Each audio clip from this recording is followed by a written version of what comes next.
Hey everybody, this is So Many Sequels, your book club for movies. I am Josh. And I'm David. And we got a guest on the show today, Nikki. I'm Nikki. Hi.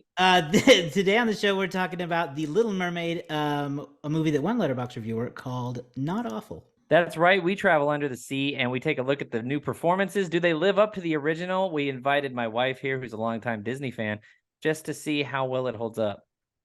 That's right. We got all that and more this week on the show. Be sure to check us out online at SoManySequels.com, where you can find links to us on social media and check out all our past episodes. Be sure to subscribe in your favorite podcasting app and on YouTube. And without any further ado, enjoy the show.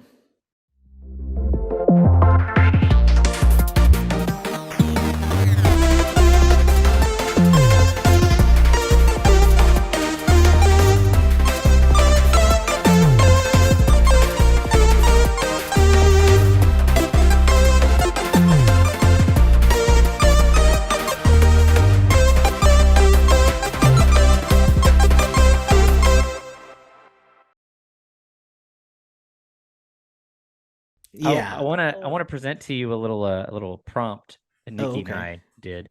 Okay, great. You join our Discord club. I've been trying to do these these prompts you see on Twitter all the time, and we've been trying to do one. Well, we have one that Nikki and I tried to do, and it is name 4 movies, your top 4 movies. And maybe not doesn't necessarily have to be top 4, but pick 4 movies that you would want for like a marathon of some sort, maybe.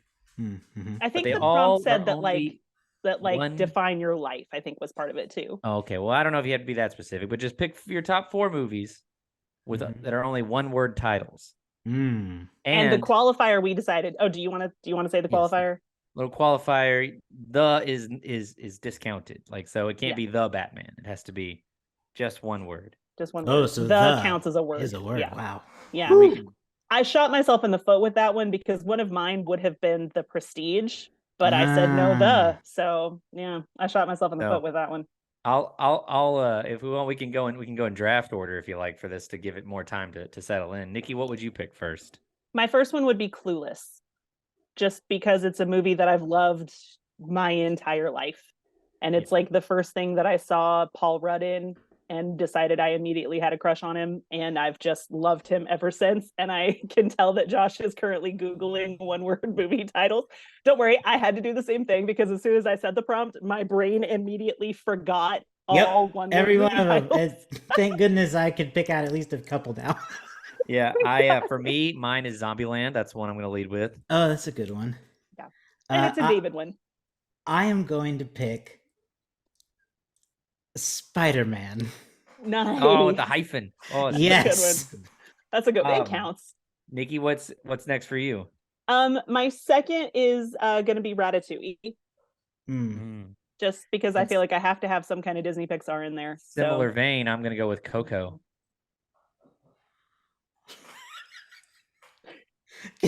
Can I just be a jerk and pick Wally because it's another hyphen? And I can stick with your theme. That's one word. Love it's it. His name. That's one Love word. It. Perfect. Yeah. I don't think it's a jerk thing at all. What do you got next, Nikki? Number 3 is Stardust. I love Stardust.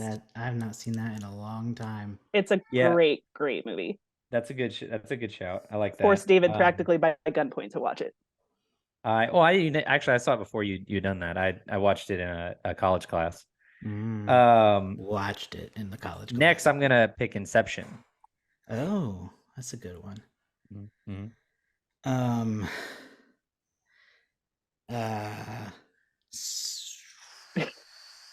Beetlejuice. Great pick. That's a good one. Yeah, and see, this is where I kind of like lose out because my 4th would be The Prestige. Yeah. But I said no. Yeah, I think you're gonna have to skip me while I also Google one-word movie titles. Okay, I'll finish out with Moneyball. Moneyball's one word. Okay. I'm really irritated by how easy this was for him to do. Like, it just annoyed me right away that it was so easy for him. Well, what I did was I went to Letterboxd, the incredible app, and then I just searched all the films that I have recorded that I have viewed, and then I just went down I just scrolled through until I found 4 good ones that worked. I think I will end with Scream. Ooh, great pick. There you go. I'm gonna pick the low low hanging fruit on the tree for me, and go for another Disney movie, and that's Tangled. There you go. There you Yeah. go. That's a good Well, one. on that note, Josh, do you want to talk about what we're reviewing today in terms of Disney movies? Yeah. Today we are going under the sea.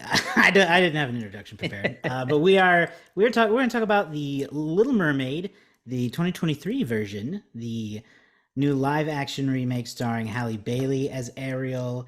You got a pretty good cast. Daveed Diggs is Sebastian. Jacob Tremblay is Flounder. I have notes for him.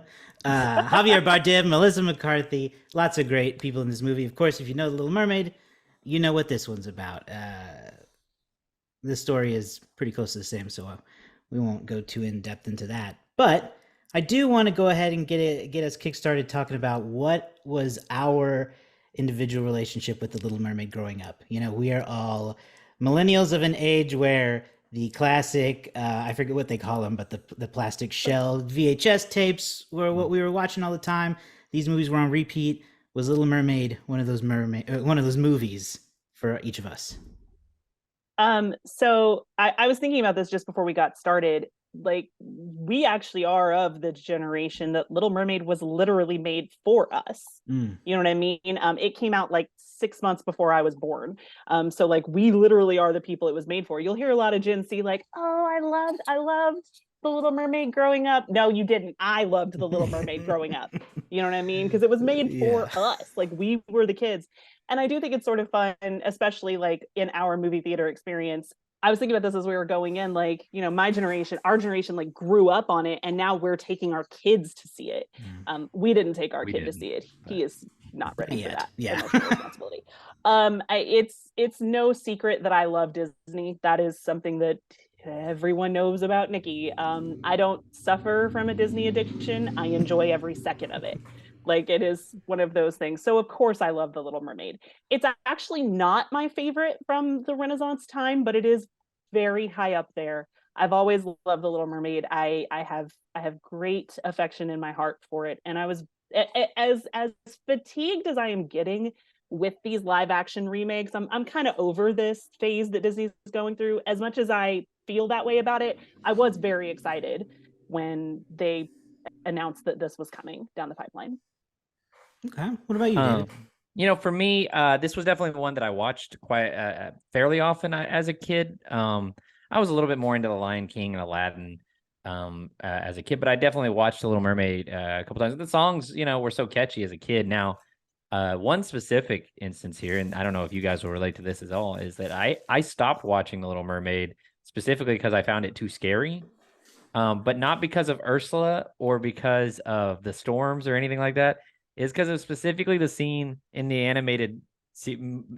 original animated film where Triton destroys all of her stuff, and he's like zapping stuff, and his like face is like glowing orange, and he just looks so mean and scary that like I remember being, I don't know, 4 or 5 years old, and just being like, no, and just being like terrified. Turn it off. I can't. I was so scared of Triton, and I couldn't. I remember being like, I couldn't keep watching because he was so terrifying. But yeah, so I remember this movie for a lot of different reasons.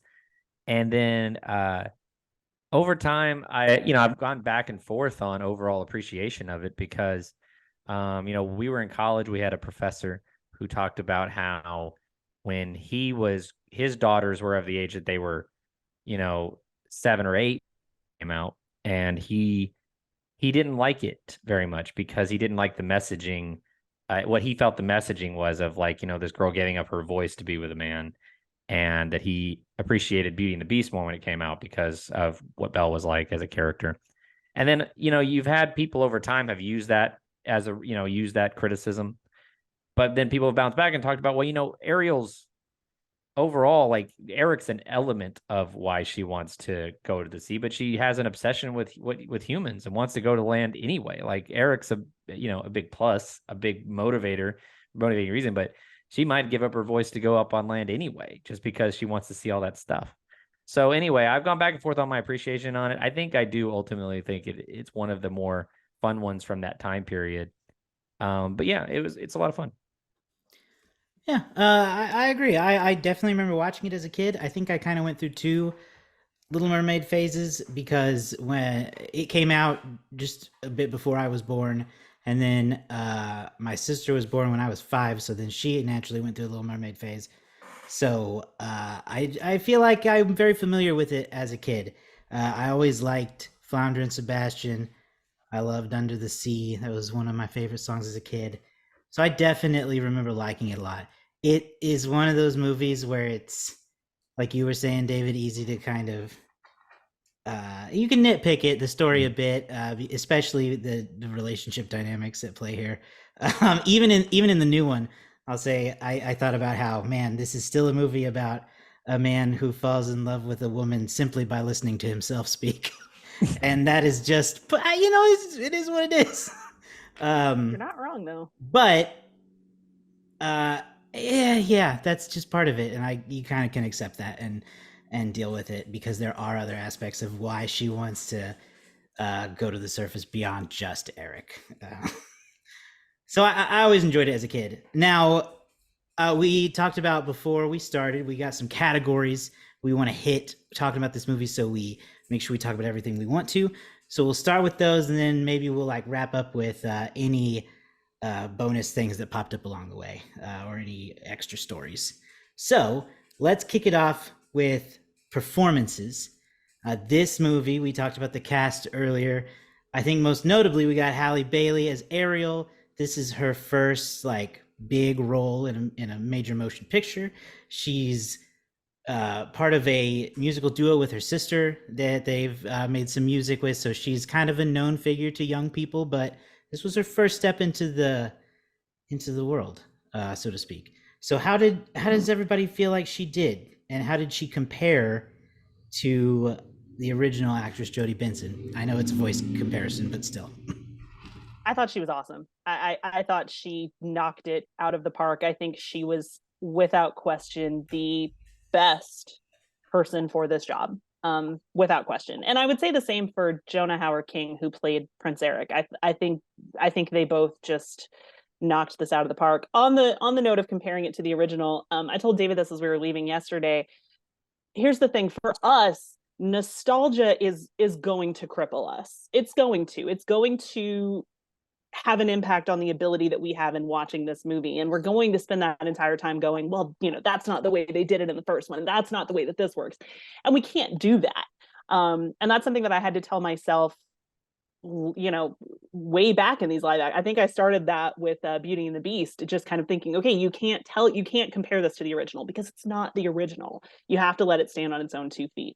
And so I don't like, in comparison to the original, I don't want to compare them, because I do feel like they made a lot of changes to this one, some great, some not so much, and then in some ways they did follow it page by page, which we can talk about that when we get deeper into things. But how does she compare? I don't want to play that game. I think in her own shoes, I think she did phenomenal.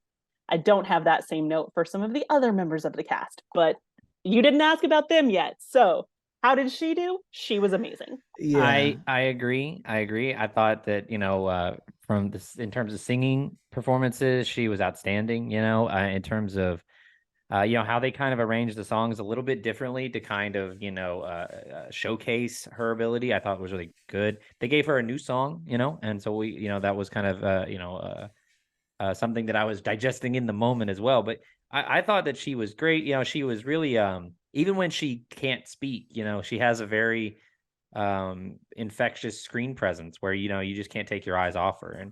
And so I thought she did a really good job. And, there's, I hit her for You're good now. anyway, I think, so I want to credit the underwater sequences, how they filmed that. That probably was a bit of a challenge. So I think that overall, it was a really good performance. Yeah, I don't disagree with anything we've said yet. She is really, really easy to watch. You can see the wonder in her eyes. I felt like I really believed how much she loved humans and how much she was curious about the surface. She was great. Her singing voice was, I don't have any notes. The part of your world sequence was one of my favorite parts of the movie.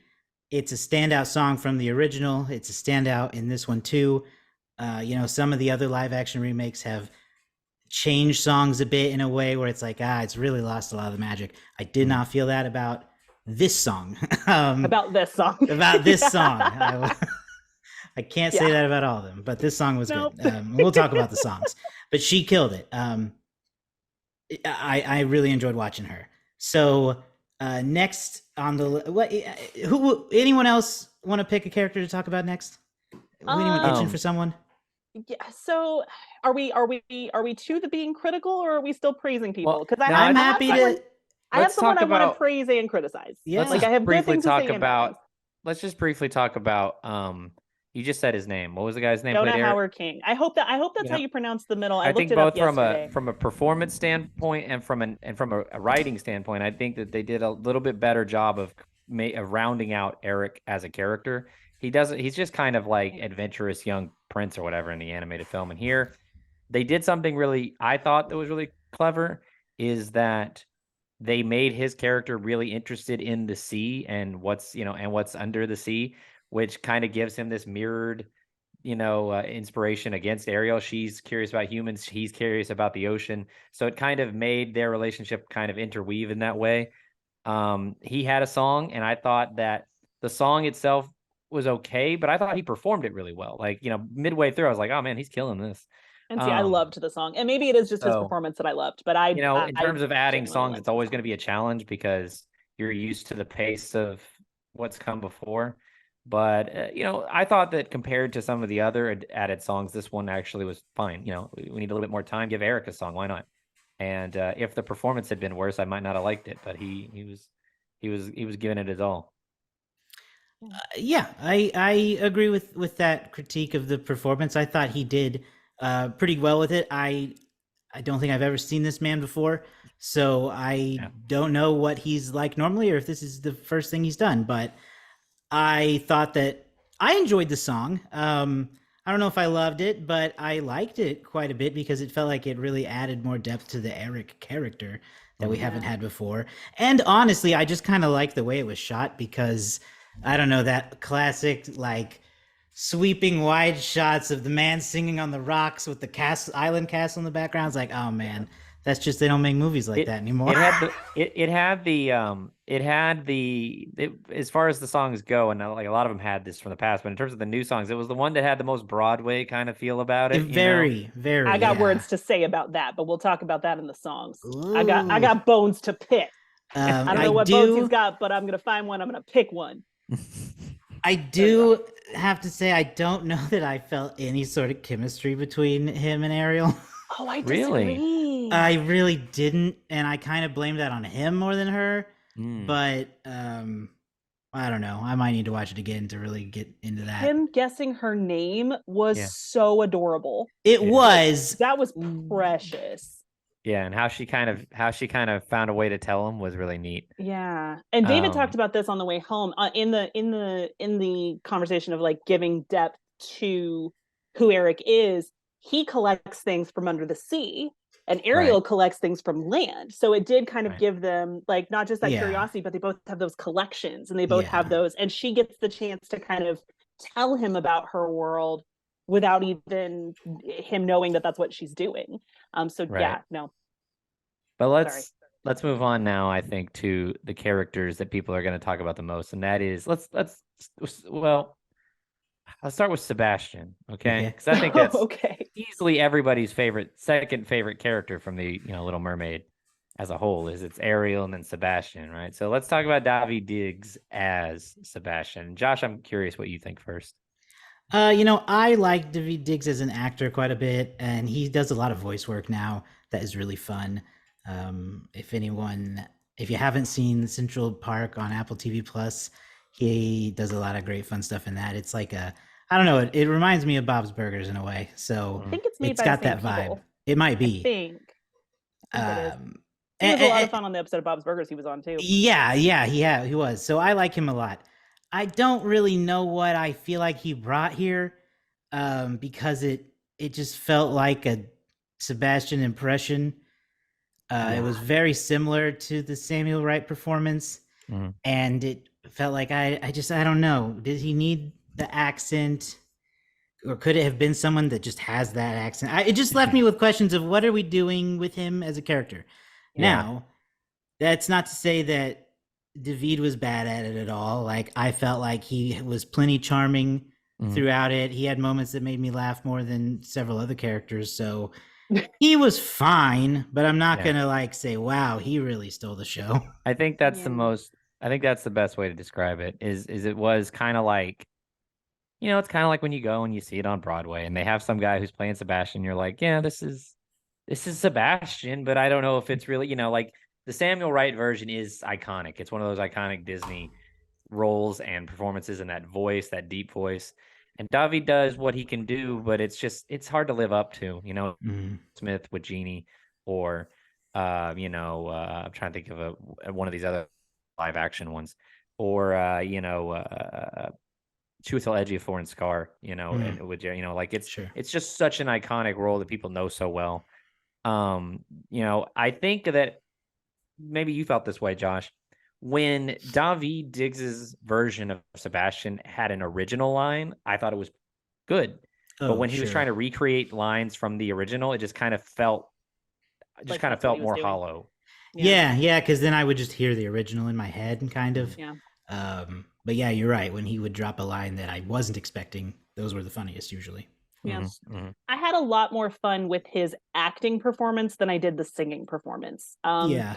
And I just kind of echoing what you guys said, it's not that it was bad in any stretch of the imagination, but friends, this man is a Tony winning performer. Yeah. And he won for his ability to perform. Now, it was when I pointed that out to David, he was like, oh, it was a rap, it's not the same. It was rapping as opposed to singing a Broadway, if you song. didn't know that, I don't know that you would have after watching him do Under the Sea. And again, it's not that it was bad. It's not that it was bad, but there was a fun element that the original brought to it that I just don't feel like was completely it was missing. there. Yeah. It was missing. Yeah. Josh, you said you had notes for what is it, Jacob Tremblay? Is that his name? Now it's less for Jacob, whom I really like as an actor. He's really grown a lot. I mean, literally, in his roles. I loved him in Room. I think that's when I saw him first, and he's done some really great comedy too. And he's totally adequate in this. My issue is what did you guys do to Flounder? Like, and I'm not even talking about the look yet. He's barely in it, and I don't know why they cut him down so much. Yeah. Especially when you're gonna get if you're gonna get a child actor and you got one with a name like Jacob Tremblay, why did you underuse him when he's a much more significant character? But is it because he's a scary dead-eyed fish? I don't know. Like literally, the term "dead-eyed" comes from fish because they don't look like they have any life in their eyes. This is the whole visual effects thing, but the live action animals just are not working. No, and that was what I told David on the way home. The photorealistic element of it, No, it's not. Yes, no. Someone pointed out, that there have been other films that have done very like real looking animals in their films, but have been able to get that personality in there. They're talking about like Detective Pikachu, right? Now that's a fictional animal, right? But it looks like a real Pikachu, but it also can express. Right. I can't remember what the other examples were, but it's just a fish is not expressive, and it's hard to be and most animals aren't. Yeah. Some animals can. Some animals are expressive. Dogs are fairly expressive. You can animate expression onto a cat. Lion King be darned, but it is it's just hard. There's a reason that in the animated film they gave Sebastian an actual head, and they put Flounder's eyes facing forward. Like real expressive faces. Right, and big eyes that he can you can tell what his facial expressions are. And they gave him like the illusion of a nose, right? But now it's like he just swims around and has just neutral. He's just neutral. Yeah. That said, I do think that they actually did do a better job with Sebastian's animation than I thought they would be able to. Like even though he's just too. He was easier to watch than Flounder. I'll give you that. I know. Yeah. So I think they achieved it better and there. Scuttle. I would like to. We can talk about Scuttle in a minute, but Let's talk about the other big name in this, and that is Melissa McCarthy as Ursula. Yeah. She's the last person. Well, I mean, she's the last person, like big name, that I'm going to praise. I really did enjoy Grisby, and I enjoyed the Queen. I thought they both were great. They were wonderful. Their presence were welcome every time they were on screen. Lovely. But Melissa McCarthy, with what she was given, I thought she did very well. Okay. I've loved Melissa McCarthy for a long time. I was a Gilmore girl back in the day, Gilmore girly, I should say. I wasn't on the show, but I was a big fan of the show when it was on. So I've loved Melissa McCarthy since before it was cool. Okay, like I've been a fan of hers since I was 11 years old. So I was very excited when I heard that she was going to be playing Ursula. I thought, like, yes, this is like, that's going to be amazing. She's going to kill that. And I do think, in terms of what she was given, she met my expectations. I don't know that she passed them, but she did meet what I expected to happen. My issue is with the way Ursula was written. Ursula didn't get a single thought in her head that she didn't say out loud. Everything that she did was expository. This is the motivation for why I'm doing this, and this is why I'm doing this thing, and here is what you need to know, and these are the things about my life that used to be. And it was like, baby, like, can any of this be internal? Like, do we have to know all of these things? So that was the thing that I was disappointed in, but that's not Melissa's fault. That's the way that she was written, and I am gonna take up beef with the the screenplay writers for that element of it. Yeah, what do you think, Josh? Yeah, I thought Melissa McCarthy was totally,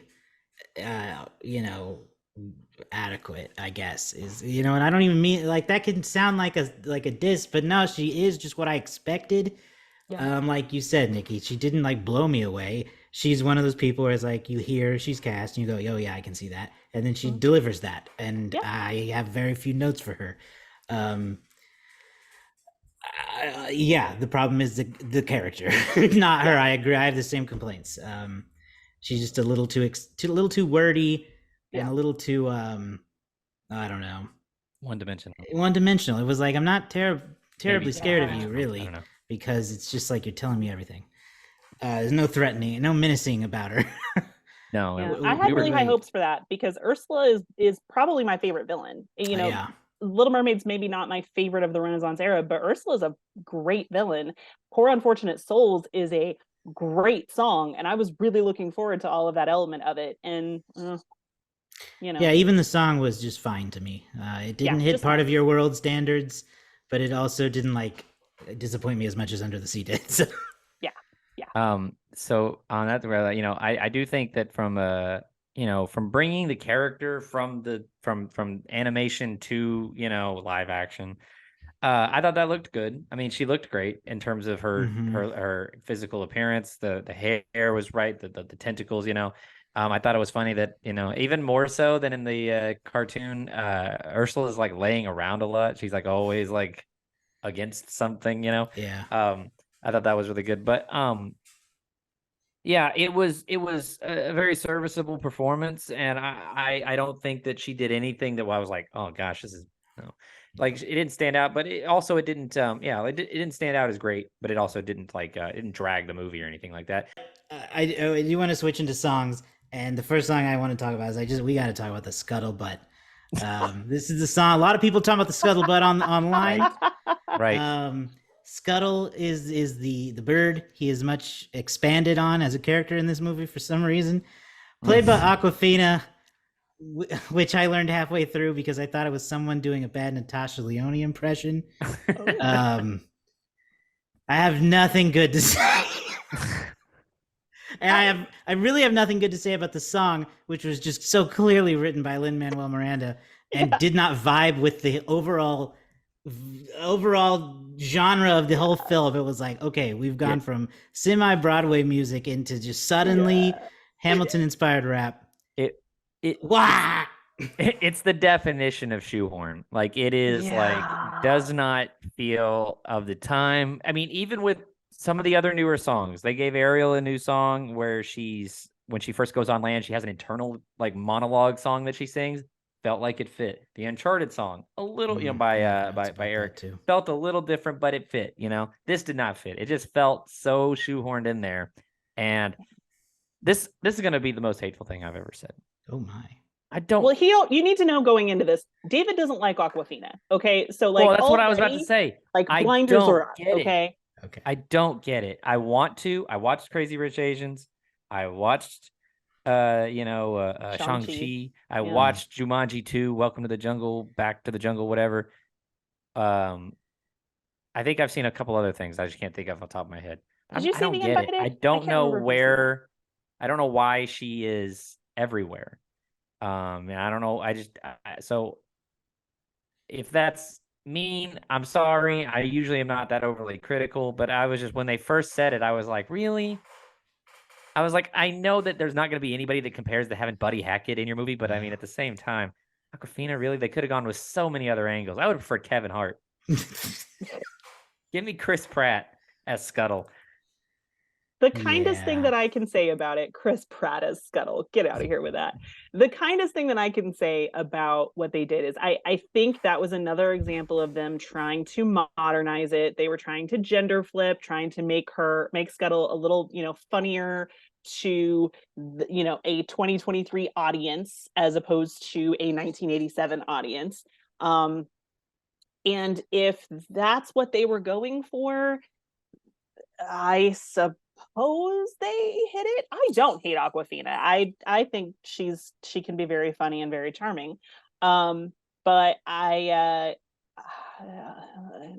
didn't need her there. Yeah, I also there. I don't dislike Aquafina, and I don't dislike her. There's several. Yeah, you're trying to recover now. I don't dislike her. I just don't get it.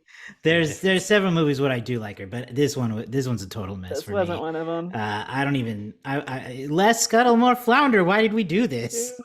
On the subject of the song, somebody on Twitter said, "I've never had to be told when Lin-Manuel Miranda writes a song," and I agree. He broke his streak, though. And in most of the ways, oh yeah, David's got to think about that. In most of the ways, to me that's a compliment, because I think he does have a very specific, very good voice. One time I was watching a performance, you guys might not know this is a thing. There is a Bring It On the musical. And while he wasn't the main person behind it, he did write a lot of the songs. And there's one of the songs, I'm just going to quote the line. I told myself I wasn't going to do this, but I'm going to quote this line. Okay. Okay. So women who wouldn't give me the time of day are starting a squad and they want me to play. And if I play, I'll be famous. Give me a hard one. These are no brainers. I was watching that one day in our living room. David happened to walk through the room and he looked up, and when he heard that, he goes, "Did Lin-Manuel Miranda write that?" And I said, "Yes, he did." Wow. I think he's great. I love him. I was excited when I heard that he was going to be doing this, because I know that he has talked very deeply in the past that Little Mermaid is one of his favorite movies. He loves The Little Mermaid. He has a great affection for it. And so I thought it was going to be in really good hands. And I get what they were trying to do with Scuttlebutt. I understand what they were going for, but it doesn't work for me. No. The performance is bad. It doesn't help that we also know going in that this is bad news. It's not good news, and they're trying to paint it up like it's good news. So like that kind of hurts it. It just, I get what they were attempting to do, and I respect the attempt, but it was a miss. It's not that the song itself is bad. It's for a different movie. It's not for this movie. It just didn't make sense with the other songs. It felt very weird. Lin did break his streak, though. Lin is incapable, seemingly, of writing a song that doesn't have the word hurricane in it somewhere. And so he managed to avoid it, which I thought was going to be a near uncertainty for this movie. I mean, hurricane just feels like it goes somewhere with Little Mermaid. But he managed to pull it off. So I mean, here's my beef with it's the low point of the movie is the Scuttlebutt song. And this was my beef going into the movie. This has been my beef since they announced that it was going to be a movie, because I knew then that this was coming. Okay. and I'm going to get a little dramatic because I feel passionately about this, but I know there are people who agree with me. Okay. The Little Mermaid exists as a Broadway musical, and it has beautiful songs in it. Have you heard any of the soundtrack, Josh? I've made David listen to it. I don't know that I've really given it attention, but I know that they have additional songs that already exist. So that already exist. Why? And there are 3 in particular that I think would have been so great. And there are so many moments in the movie where they like almost even hint that they're going that way with the story. And I'm like, why are we not doing like the song that they added in? I think the Ariel song is called like For the First Time or something about the first time. There's a song in the musical that is, it happens at a different moment in the musical, but it's virtually the same concept called Someone Beyond Her Wildest Dreams. Blows For the First Time out of the water. For the First Time was great. The songs in the musical are amazing. And this has been my problem. This was a problem with Beauty and the Beast. I didn't necessarily have this problem so much with The Lion King. And I don't love the soundtrack for Aladdin. But with all of these Disney movies, there are questions that come up in the movie that the Broadway musical takes the time to address, and uses songs that address those things. But then the movies that they do leave these perfectly great songs out of these movies, and there's no, like, I don't know why. Is it a licensing issue, which I would still question because ultimately it's still owned by Disney? So why? I don't understand it. And I forgave Beauty and the Beast for it because they ultimately put in Evermore, which I really, really loved. But I do still think A Change in Me should have been put in Beauty and the Beast. But now with The Little Mermaid, I have the same issue. There are fantastic songs that address some of these problems that even after watching it, we still have. And these could have been great moments to let them shine. And instead, you put in Scuttlebutt. The thing I'll say about Under the Sea that I do really actually love, they didn't have a newt playing a flute, they didn't have a carp playing a harp. That bothered me. There's no crustacean band. They didn't have the whole crustacean. They did nothing. They just had the fish. Blackfish did not starfish. sing. But what I will say is that they did finish with the rapid jump cuts from the animated film, which I did not expect. And actually, in the moment, this is going to sound really stupid or really lame, but in the moment, as they were doing that, da da da da da da, and it was like jump cut, jump cut, jump cut. I was like, I smiled a little to myself because that's such an easily overlooked thing that I got to tell you. After The Lion King in 2019, my expectations were on the floor for this. Yeah. But they didn't have all that stuff. They had turtles like bopping on the ground, and they had starfish kind of swaying. But there was no the liveliness, the underwater musical instruments weren't there. But when they did the little jump cut of showing like every fish, and stuff, that I did actually like. That was kind of a nice moment for me. Could have been bigger. I like that they had they're mermaids, they're fictitious creatures, but an underwater saxophone, that's a bridge too far. We can't possibly animate a blowfish blowing into an underwater tuba. Oh, but they could have done more than they did. They could have done more than they did. I don't know if this qualifies as part of the additions to the story, but since it is on the note of the songs, they changed some big lyrics. They did. In Poor Unfortunate Souls and Kiss the Girl. And I feel exactly as I thought I would feel about it. I think we overthought that. I think taking those out was an overthink. We tend to do that. Because here's the thing. Like I sort of get the response. Sort of. With Poor Unfortunate Souls, they take out Ursula's whole verse about how men don't like girls that are super chatty and they prefer a girl who is silent and that sort of thing. So they took all of that out. I have 2 thoughts on that. Number 1, do you really want to give the villain in the story good persuasive arguments to get Ariel to do a bad thing? That was my thing. She's the bad guy. So that's fine that she says those things. Yeah, I mean, like out of context. You remove the scene of all context. Yeah, it doesn't look so great. But I mean, she's the villain. And I I say this as a mom, and I say this as a teacher, because this is something that bothers me.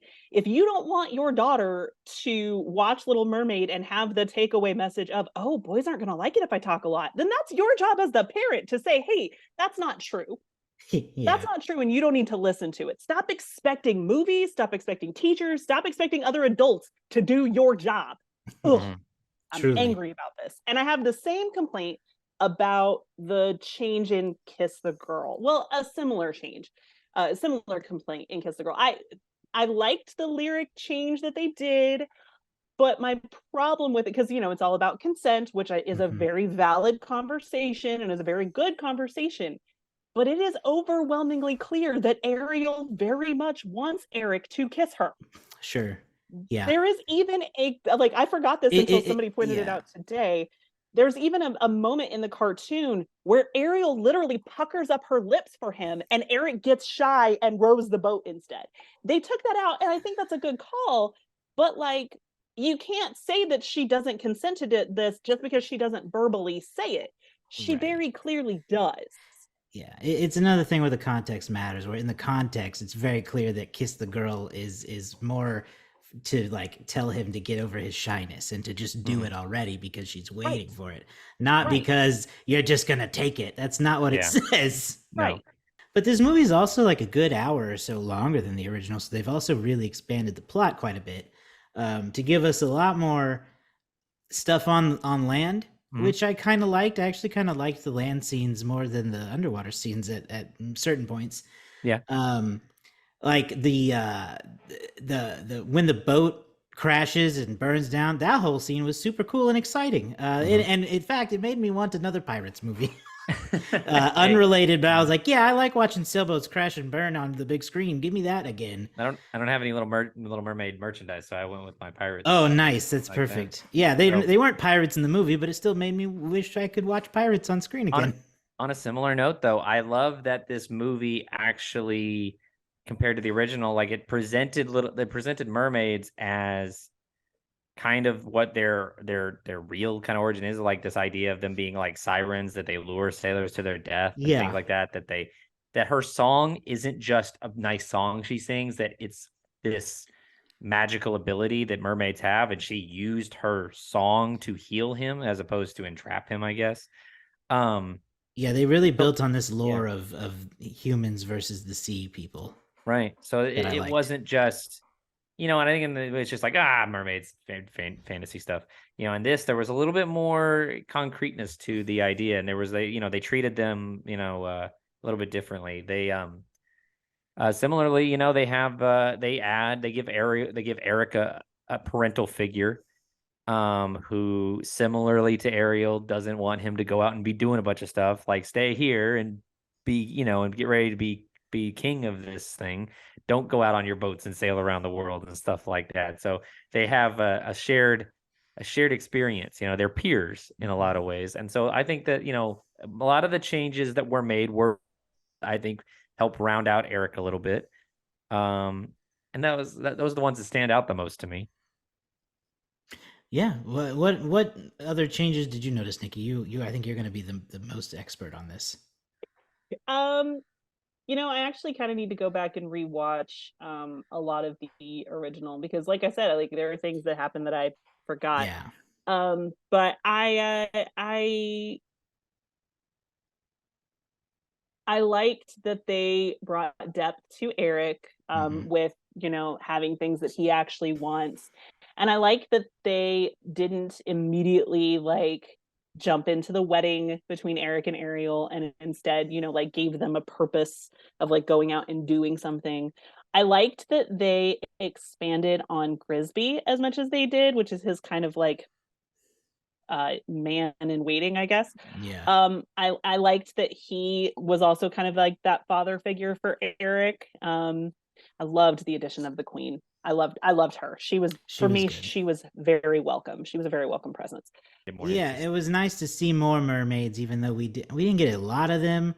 But I'm gonna use that to launch into my last bits about the visual effects, which was that, man, I just from the studio that made Black Panther, Wakanda Forever, and Avatar: The Way of Water, I just don't think the water effects were excusable here. They were often like quite bad to me. The uncanny valley was strong at times. Sometimes it really felt like Halle was just floating in front of a green screen, and I just didn't think that. I hold Disney to a higher standard than what that was. Yeah, here's what I will give. As much as I agree, I Yeah, radically agree. I will give them that it was more colorful than we were all afraid it was going to be. agreed. And I thought it looked, as much as great as the visual effects are in Wakanda Forever, I do think it looked better than the underwater world in that movie. I'll have to go In back my to that, opinion. but yeah. Yeah, That It's one was hard to. also- I'm hard to sell on underwater stuff because it always just kind of looks weird to me. But this one really. That's why I enjoyed the above sea stuff more. I think. Yeah, Yeah, well, and I it agree. looked more tangible. It was more real, you know. Yeah. Well, and the thing that Um, I just kept thinking as we were hitting these scenes again and again and again is I just kept thinking to myself, this had to be so impossible to film. It Oh, had to be yeah. so annoying to film this. If Disney had come to me and been like, "Hey, do you want to be in Little Mermaid?" I would have said, "Am I going to be a mermaid?" And if they had said yes, I would have been like, "Then no, I'm good." Like, can't they Like, just I put don't this think I wanna do movie this. in James Cameron's Avatar tank and film it there? Like they built Yeah. it. you would I think mean, that it'd be you would think another that 11 that years before we saw it. Well, but- sure, but at least it might look good. I've been okay. I can wait. I can wait. Yeah, I could have waited. You know, there was times where it wasn't really as noticeable, and then Yeah. there were times where it was very like part of the year part of your world, finding songs, the part of your world sequence. It disappeared for me, you know, as she's singing. But then when there's other moments when they're just kind of like messing around when they're trying to get away from that shark, it was like very like, you know, I'm watching a cartoon that is being presented as live action, right? And so like it sometimes works. I have mixed feelings about giant Ursula at the end because it didn't look great, but I Little can't weird, tell if right? that was the That's I couldn't tell if that was the biggest beef. I couldn't tell if that was the goal was for her to look extra monstrous, so like it looked a little bit It off. must have been because she obviously wasn't meant to look realistic anymore. Even her face was Yeah. contorted in a way. Yeah. So Unfinished is the word that I would use. yeah, Okay, I can. I got Okay. I got really excited when I realized that that's where they were going because that is such a huge part of the original and it is such a epic fight scene. It's a very epic fight scene. So when I realized, oh, giant Ursula is going to come out of the water. Okay, cool. And then she came out and it was very. It almost felt like her look wasn't in the foreground for them. Like that wasn't the priority when it came to making that scene. They were way more worried about, you know, the ship and the elements and all of that. And she just seemed very not polished and unfinished. So to me. Mild spoiler here for anybody who hasn't seen the 1989 Little Mermaid, but they do make a change at the end where Ariel is the one who directs the ship into killing Ursula instead of Eric. Yeah. Which I think is actually a fairly good change. Really you know, cool. it's yeah. her villain, really, you know, and let her defeat her. She gets the moment to save the day. Another little change, and this is actually makes a big difference, is it's twofold. One, the way in which Ariel makes her contract with Ursula is that she rips off one of her scales. It's an oath in blood. She doesn't write her name. She doesn't sign her name. And two, she can't remember. Ursula says that she put a contingency on this spell where she can't remember that she's supposed to kiss Eric. That's what she needs to do. And when you do that, it means that Ariel can't write in this one. So a big plot hole that people like to talk about all the time of the original movie is why didn't she just write Eric notes? Why she can write her name. We see her write her name earlier in the movie. Why doesn't she just write Eric? Hey, Eric, my name is Ariel. I'm the girl that rescued you. You have to kiss me so I can talk. Yeah, and then two, Memento. If she can't remember that's exactly why she's there. She knows she knows she's head over heels for this guy. She knows that, you know, she wants to be around him. She wants to be able to talk to him, but she can't remember that the only way out is to kiss him. So like she has, it has to be sort of manipulated by Organic. Sebastian in that sense. Yeah, and which I can't decide if that makes the whole consent conversation better or worse. Because on one hand, it does kind of take that pressure out of it, and does kind of kind of gives them the chance to just, fall for each other naturally, as opposed to constantly looking for this. But on the other end of it, now Sebastian is kind of like forcing them to do it when she doesn't know that that's something she needs. So like, Yeah. I think that I do think that making that part of it was part of the consent conversation. Mhm. And I can't decide if that helps it or hurts it. I don't know.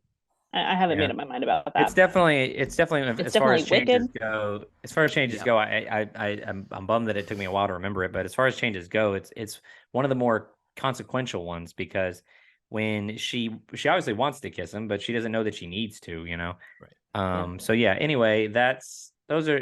I think for the most part the changes work. It helps when they needed to. They had another hour to fill, more or less, so they needed to come up with something. Um, I think that for the most part they work. There's a few that are a little, I guess, awkward, but for the most part they work. Story wise, there isn't a change that they made that I think was a bad change. Story wise. I would agree with that. I think the story stays pretty good. Yeah. Yeah, I think so. Okay, well, let's talk about the opening weekend box office. We should have those numbers, right? We do. Well, I know not complete because it is Memorial Day weekend, and I know that includes Memorial Day Monday. weekend. So estimates. It'll be, the estimates for Monday, but the opening weekend we have those pretty well solidified. So Little Mermaid opened this weekend, the weekend of May 26th, 2023, to $95.5 million in its first 3 days. In the number 2 spot, you have Fast X, which fell to 23 million in its second weekend. Number 3, Guardians of the Galaxy Volume 3 is still going pretty strong with another 20 million. Super Mario Brothers is still making good money.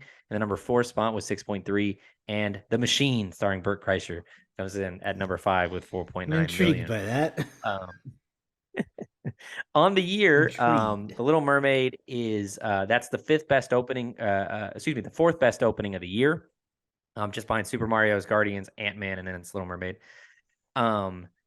It's already in position, like with that 95 million. It's already in a good position to be, like a top 10 finisher for the year. It's already sitting in the number. It's already sitting in the number 9 spot, knocking Dungeons and Dragons and Megan off the top. Knocking Dungeons out of the top 10 and knocking Megan down to number 10. Projections are that the movie will go on to make on Monday between 117 and 119. If that were the case, that would make it the 5th highest grossing Memorial Day weekend ever. So it's off to a pretty good start. There's a lot of nostalgia. Will it have the legs to keep going? We will have to find out, because word of mouth, I think, has been okay. I think it's been a lot of what we've been saying. People saying, some of it's good, some of it's sort of okay. That's really all I have. I do know, I can say that the original Little Mermaid back in 1989, in its entire run, brought in $84 million worldwide. It was very popular, but back then they didn't do international releases. And Disney, this was Disney's first installment of what's become known as the Disney Renaissance, where they kind of went back to big musicals, back to princesses, back to that sort of thing. So the original Little Mermaid was never number 1 in any of its weekends, but it did solid really well, and then did huge on home video. Okay. All right. Well, it's time to play the Letterboxd game and see what the good people of Letterboxd have rated The Little Mermaid now that it's been out for a handful of days at least, these early reactions. Let me pull up some of the popular reviews here so we can get kind of a taste for what people think. It's going to be so hard. The top review, it says 2 stars. I watched it high and Sebastian was freaking me out. 3 stars. I know a Lin-Manuel Miranda song when I hear it. Yeah. 1 star. They don't even have a hot crustacean band. And then finally, 3.5 stars. Absolutely loved seeing Melissa McCarthy go full on kaiju. Yeah. Yeah. Right in time for Kaijun. So lots of range here. Boo.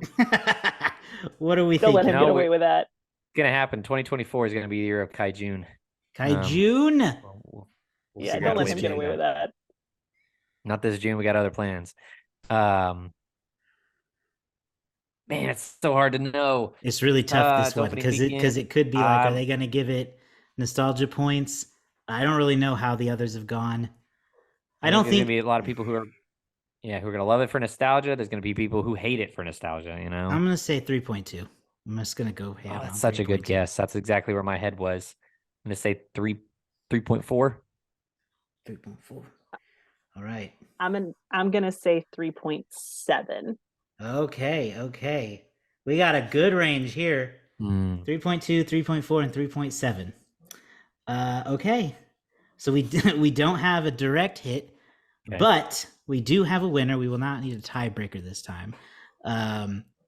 Unfortunately for you, David, it's not you this time, but it is Nikki. Our guest wins.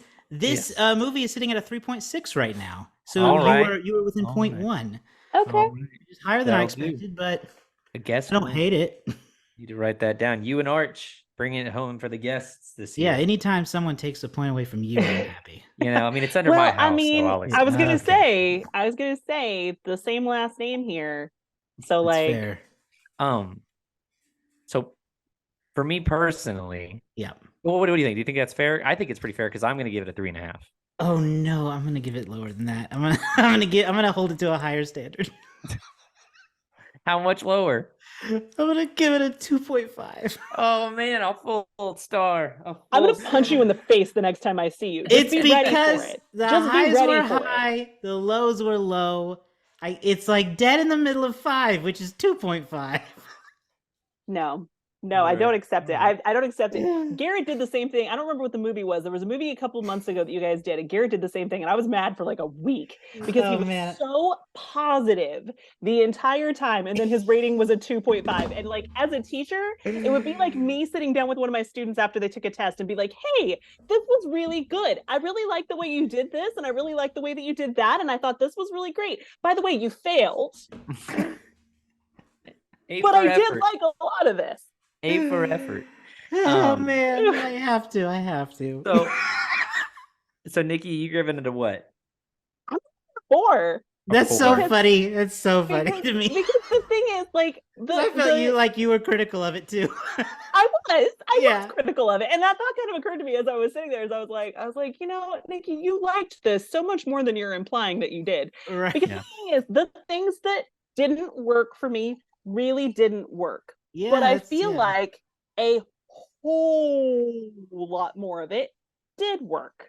Okay. Yeah. So for me, I take a point away, but there was too much good for me to rank it lower than. I will say, you know, it's one of those things of like the nostalgia is real. So when they started singing the songs, I was already hooked. I'm gonna say hooked. Well, here's what bothers me is on the way home yesterday, you were like, I think I'm gonna end up giving it a 4. I think it's a 4 you were for thinking me. about I it. said it was hovering between a 3.5 and a 4. I'm gonna land on a 3.5 because I've had a day to think about it. And I do think I stand by this. My favorite of these Disney reimaginings is and continues to be The Jungle Book. Okay. The Jungle Book looked incredible. In terms of adaptation, the original Jungle Book's like 77 minutes long. It's barely a film. And so they expanded that way out. They brought in way more elements from the actual Jungle Book, the physical read it Jungle Book, right? This to me sits just behind Beauty and the Beast, which I think this is more Beauty and the Beast than it is Lion King. Whereas the Lion King was just like a pale imitation. This was a pretty decent job, I think. About as good a job as you can do is imagining the story with some new elements, but sticking to what worked. So I'm going to put it between Beauty and the Beast and Aladdin in that respect. Okay, well, Our average is about a 3.3, so that gets us pretty close to Letterboxd's Not bad. official score. Not So I'll bad. take it, considering we have such a wide range. I guess I had to play the part of Garrett since he's not here today. I'm If sorry Garrett I was here, threatened he to punch would you in the face, You know Josh. that. Remember when I Nah. threatened to punch you in the face? I didn't mean that. That It's wasn't not. me. It wasn't the first, nor will I think it'll be the last. You know I what's have great is I've known Josh like 13 years now. I have threatened to punch him in the face before. It's never happened though, so It we're No. good. We're doing all right. No. The thing is, Josh and Nikki are unfortunately they are two sides of the same coin. They're very similar on most Yeah, things. I definitely think that's the case. They agree Yeah, most in of a the lot time, of and ways. usually it's in opposition of whatever I think.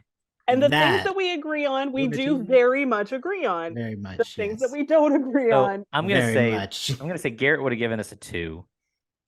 And- Garrett would have given it like a 1. I think I you're think- right that his would have been the lowest. Andrew probably would have given it 3 stars. Man, I can think- tell you what Andrew will give it, and I think it's 3.5 because I went with him to see it. Oh and yeah. right afterward, you don't really know right afterward because you're still thinking about it. But he said, "Wasn't 4, but I don't think it was 3. I think it's 3.5." And I was like, "Okay, Andrew, okay." That's good. All So right. he's sitting Oh. somewhere around there too. I want to tell my funny the movie yes. theater experience story that I do think you'll enjoy. First of all, we had a funny person sitting behind us when at the engagement party between Eric and Vanessa, when the what are you telling me? What are you doing? No, I'm just mimicking what happened. Oh, okay. I thought you were like telling me to be When smaller. the I was like, shell okay. shatters and Um, the voice is like floating in the when air. the shell shattered and the voice floats up and it comes back to Yeah. Ariel and there's the big reveal that it's Ariel. Someone sitting behind as Ariel does her big some very grown man sitting behind us goes snap, and we cracked up laughing. It totally killed the moment. But I love that. so this is the big one. We went to see, it was a double date. We saw it with my brother and his girlfriend. Okay. My brother has been dating this girl for about 4 months. This is not the first time I've met her. We saw it as a double date, and she and I were sitting next to each other, and I knew I liked her. Okay. But I fell a little more in love in this moment. The Nicole Kidman trailer comes up. Okay. She's walking through the theater. And as she sits down, at the same time Nicole says it, and at the same time I say it, she's sitting next to me and she goes, "Heartbreak feels good in a place like this." And I was like, "You can She's stay. a winner. She's a You winner. can stay." I've already told my brother, "Don't let this one go." She Wow. quotes Yeah. Josh. the trailer. Where did you see this, by the way? I saw it at AMC. Yeah. Now, did you see in the Dolby? Yes. Did it? So for us, they dimmed the lights when she said dim the lights. They did, and I noticed it too, and it really added to the experience. It did. And the fact that they weren't doing it for so long, I don't know if just the projectionist at our theater is really clever, or if this is a thing they've programmed, but bravo to the AMC 20 South Roads. Yes, it only took them like 2.5 years, and they finally came around. I thought of Garrett immediately. Garrett, Yes. that's one of his big things is why don't they dim the lights when she says dim the lights? Yes. It Yes. makes so much sense, and it worked. Okay, well, those are great stories to end on. Sorry, yeah. Thank you all for listening. Go find us online at somanysequels.com, where you can get links to our social media accounts, our Patreon, where you can subscribe and get access to our Discord. And of course, you can find all of our past episodes there as well. So subscribe in your favorite podcasting app. And we will see you all next time. Bye.